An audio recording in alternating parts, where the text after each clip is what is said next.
9:07 on Tuesday the 6th of February. My name's Jonathon Kendall. Nice to be with you. Now, from human rights to the COVID pandemic, to police corruption, from MPs misusing public funds to women calling for more appropriate toilets, the Victorian Ombudsman's Office has investigated a lot in its 50 years, but many people can't name the current Ombudsman or what the office does. Well, Deborah Glass is the Victorian Ombudsman and has been for 10 years, but not for much longer. Good morning. Good morning, Jono. Now, when you go to parties, how do you explain your job? Well, sometimes I just say I deal with complaints, and people think I work in the front counter of Myers. But but if I really want to tell them what I do, I say my office is in the business of fairness. You know, Yeah. we deal with complaints about local and state government agencies. And we're kind of there because of the imbalance of power between the individual and the state. And people can relate to that. People go, yeah, I get imbalance of power. When bureaucracies make decisions that affect you and you feel powerless to challenge them, well, that's where the Ombudsman steps in. Yeah, okay, all right. That must be a pretty fulfilling job, a satisfying job. Incredibly satisfying. Yeah. Look, I think I have the best job in the state, and yeah I'm going to miss it. Yeah, well, you've been in that position for 10 years. Your final day in the role will be on the 29th of March. But in your annual report released in October last year, you said your office has been hamstrung by secrecy around cabinet documents and restrictions on releasing information to the public. Is there a culture of unreasonable secrecy in the Victorian government? I think it's a problem. It's a problem in many places, but it's certainly been a problem for me in Victoria. There are quite a few times when I wanted, when you're doing an investigation, you want to chase rabbits down holes, where it's going somewhere, you want to get an answer. And certainly at a few key times in some really important investigations, you just run up against this wall. You cannot get the answer because it is hidden behind the veil of cabinet secrecy. Because the legislation that I operate under means that I cannot pierce that veil, go through that wall. Okay, I want to ask you a little bit more about that in a little bit, but just back to that annual report. So you wrote in last year's annual report, we still do not have a broad ability to release information in the public interest. Our investigations can be hampered by our inability to obtain cabinet in confidence documents, which you were just talking about. Our oversight regime is inefficient and ineffective, and while there have been welcome moves towards budget independence, reform does not go far enough. Is there a conflict of interest in that you're funded by the state government, but you also have to investigate it? Well, I've been saying that since I first came into the role. Just as a matter of principle, it doesn't seem right to be asking the same government for your funding that you're also investigating, and there are times when that's more obvious than others. When you investigate, when by and large you're dealing with government agencies rather than directly with the government of the day, there's a bit more of a gap. But I remember some years ago it came to the fore when I was sent the Red Shirts case by Parliament, which was very much an investigation into the government of the day. And at the same time that I was negotiating my budget, and I'm thinking, well, hang on a second, this is not a good system. Yeah. 1300 295 222 if you'd like to call through and ask the Ombudsman Deborah Glass a question. Christos is in Mildura and has a question for you. Morning, Christos. What's your question? Yeah, it's two questions really, but anyway. A friend had a car accident back in May last year, and she suffered a few injuries. She's got a broken tooth and a sore shoulder, and I think she chipped the bone in her heel and that. And yet, even after all this time, the TAC still hasn't done anything. And the other one was the RACV. She was having trouble with the RACV. Let's just deal with the TAC one first. Deborah, what would you say there? Well, I'd say you can make a complaint about the TAC. The Transport Accident Commission is an agency that she could complain about. They need to act reasonably. So they may well have reasons for not responding, but I think she needs to find out what they are. So my advice to her would be make a formal complaint to the TAC about the delays and say this is not acceptable. This is, these are all the reasons why you should pay up. And if they don't, well, complain to the Ombudsman. That's what we're here for. And I'm very happy to leave the number for you to pass on to her. Yeah. It's 1-800-806-314. Or you can go to our website, ombudsman.vic.gov.au. Yeah, right. And Christos, you had another question there, didn't you? Oh, it was to do with the RACV too. She was having trouble with the insurance. They don't want to pay because the car was fixable, but then they're just saying, oh, we'll just write it off, and yet it's still a good car, Well, I can explain that there are some things we can't do, and one of them is deal with private agencies. RACV is not a government entity, so I'm afraid you can't complain to the Ombudsman about the RACV, but you can still complain, and good luck. Yeah. But you have no jurisdiction over Not the over RACV. private entities, no. Just while we're on Talkback, 1300 295 222. Tony has given us a buzz from Morwell. Good morning, Tony. What's your question for the Ombudsman? Yeah, I've had a surveillance camera put out the front of my business premises by Latrobe City. The camera was installed to prevent rubbish dumping, but it points directly into my workspace. I'm trying to find out whether I have any recourse. I've written letters to Latrobe City to meet me and see if we go into some mediation process where the camera can be repositioned. But it's affected my workers, myself, my business, and council won't meet with me in regards to trying to get a resolution. Well, that seems very unfortunate, Tony. I think you could make a complaint to the Ombudsman about that. And I'd encourage you to do that. Did you get that the details I just gave out before? No. So give us a call on 1-800-806-314. Or get onto the website and ombudsman.vic.gov.au because you can complain about your local council. I mean, I don't know what their version of events is, and obviously we would want to ask, but you've got a right of privacy, and I think there are some questions that you can reasonably be asking about what they're doing. Yeah, they've been very uncooperative and very combative in that I've approached councillors and I've personally written letters to try and arrange a meeting, but they just won't meet with me. All right, well, maybe that's the best course of action is to call that number, 1-800-806-314, or, as you say, go to the Ombudsman's office.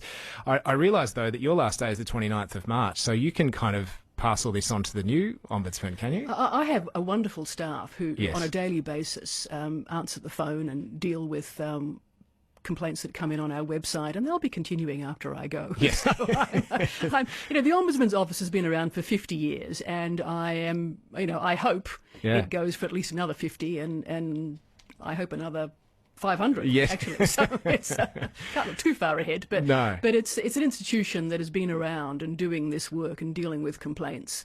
Very many of them about local councils, may I say, for a very long time. As Australians, we love to bash the local council, don't we? Everyone's got a beef with the local council, don't they? Yes and no. I mean, I think it's not unreasonable because everybody's got a relationship with their local council. Yes. So even though I deal with over 1,000 agencies, I know that local councils are always going to be right up there because they deliver services, they issue fines, they do all kinds of things. Some we like, some we don't like. So, but everybody's got an opinion.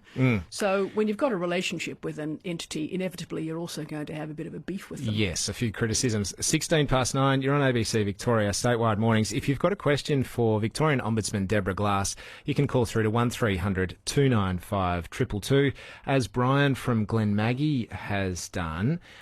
Good morning to you, Brian. What's your question? Good morning. I'd just like to ask the Ombudsman, I'm just ringing on behalf of two people, that they've paid for a fence late 22, some 14 months ago at least, and one person paid, instead of 10%, they paid their half. It's a $4,000 fence, $1,900 and something, and they just simply have excuses all the time. That's not a state government organisation, is it, Brian? These fence builders, are they fencing contractors? No, this is a private.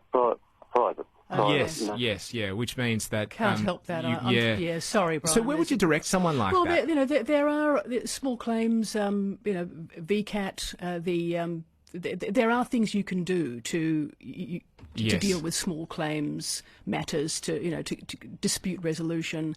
There are places in Victoria that will help try to resolve. What is the complaints. Office of Fair Trading? I think that rings a bell. I don't think it'd be fair trading when there's but look, when people often ring my office just to find out where to go. Yes, so yes. Even if we can't help directly, we can generally point people in the right direction. Yes, you're directing traffic a lot We of the time. do a lot of that. Yes.